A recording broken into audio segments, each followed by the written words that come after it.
Kanji, an agnostic, decides to sue God when an earthquake damages his antique shop. His confidence is reestablished, though, when Lord Krishna assists him in defending the lawsuit and identifies the dishonest charlatans. Stick around to the end to see how their story unfolds. Hello and welcome to Comedy Recap.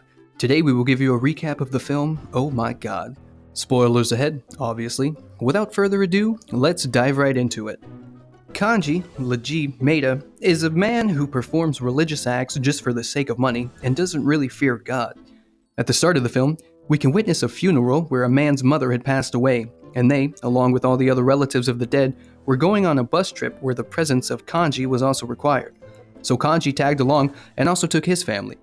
Later, when the rest were praying, Kanji was nowhere near to be spotted. Instead, he went to the market to buy idols. After buying a few, he spotted a wine shop and went there as well. Kanji came back to the bus with his wine, stored in a metallic cup. As he sipped and drank the wine, the cup was passed along and reached the man whose mother passed away. He became angry, since consumption of alcohol is not right in such a situation. Kanji then goes to his shop, where he fools a customer to buy an idol, and is successful in doing so, where right after, he sees his son on the television where he is participating in a holy event. In the next scene, we can see that a religious political leader is sitting at that event. Later, Kanji arrives at the event along with his work and sees his son. Due to the crowded area, Kanji was unable to reach his son, so he cleverly went up to the stage and announced to the people that the political leader has allowed him to eat butter and milk from all the people who are his supporters. The crowd decreased, and Kanji successfully managed to get a hold of his son. Kanji and his family are now leaving the area where the religious leader intercepts his path and reminds Kanji that due to his acts he will likely be punished by the god, to whom Kanji replied that he didn't fear God. Next, Kanji is sitting home and gets informed through the television that his shop was destroyed. Kanji and his family panic and rush to their shop. Kanji gets reminded by all his relatives that this wouldn't have happened if he had some belief in God. Kanji, who was overconfident, told everyone that no damage had struck him since he has the insurance paper locked in a safe. Kanji is now at the insurance company where he is seeking to claim the insurance. The insurance manager rejects Kanji's insurance when he witnessed that Kanji had signed a statement that said that no insurance was to be paid if damage to the property was caused by acts of God, which in Kanji's case was an earthquake. Kanji, who was in disbelief of what he had just heard, begged the insurance guy to help him out, to which security was called upon him. Kanji, who was in shock at how stupid the statement was, slapped the insurance guy multiple times, claiming that this was also an act of God. Kanji now is in desperate need of money. He tries to sell his property, but none are willing to buy, since the destruction of idols in his shop is considered bad luck. Kanji, now who is angry at God, decides to file a case on God himself. He moves from one place to another, searching for a lawyer to help him, but none does. Kanji finally meets up with Hanif, who suggests to Kanji that he can present his case by himself if he is unable to find any lawyer. Kanji proceeds to do so. Next, we see Kanji's case is now viral on the media platform, and all religious people are protesting against Kanji. Kanji next goes to the court for his case, where he defended his case by demanding that the religious leaders give him the cash he lost, since they were God's workers. After Kanji convinced the judge that he was a middle-class citizen and that he and his family's survival was dependent on this case, the judge approved the case. Kanji then threatened Leeladhar Maharaj that he would only rest until all the temples would be closed down. Kanji left the course and went outside and saw a mob of religious people.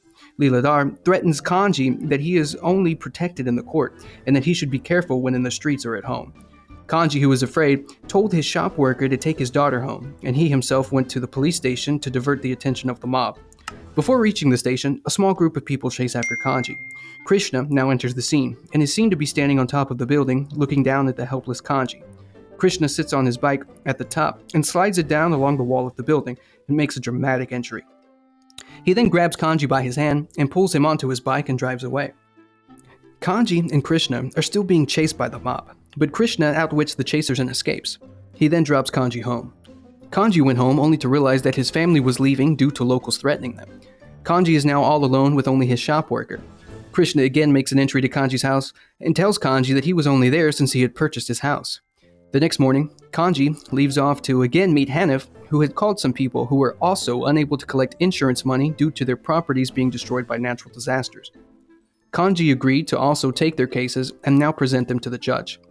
Now we see a Muslim, Christian, and Hindu religious leaders at the court, where they started to argue with each other when Kanji asked them the question of which religion was to blame for the natural disasters.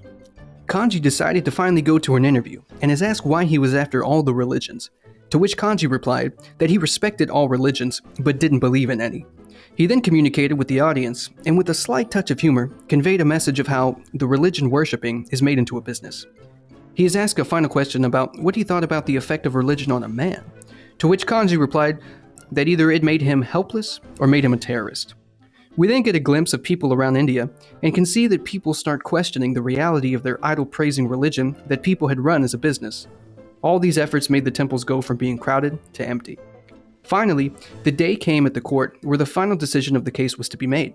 Kanji first questioned and made the judge realize that Siddheshwar Maharaj temple people brought cups of milk and poured it down on a black stone, which went straight to the sewage, wasting the milk. Kanji then made it clear that milk could have been provided to the poor instead of wasting it. The judge, still not satisfied, demanded evidence from Kanji to prove that the natural disasters were acts of God in written form. The judge gave him a month to bring this proof. Krishna sees Kanji depressed and suggested he read the Gita book. Kanji thought about it and finally gave it a try. After completing the book, Krishna gave him the Bible and then the Quran. A month passed and the final day in court came. This time, Kanji called Lord Maharaj to court and asked him the question that if whether the scriptures in the Gita were true, to which Lord replied yes, and then quoted from the Gita. The lawyer stood up and demanded proof from Kanji, to which Kanji quoted verses from the Gita, the Bible, and then the Quran, and stated that the verses had mentioned God, saying that he had created and can so easily destroy the world.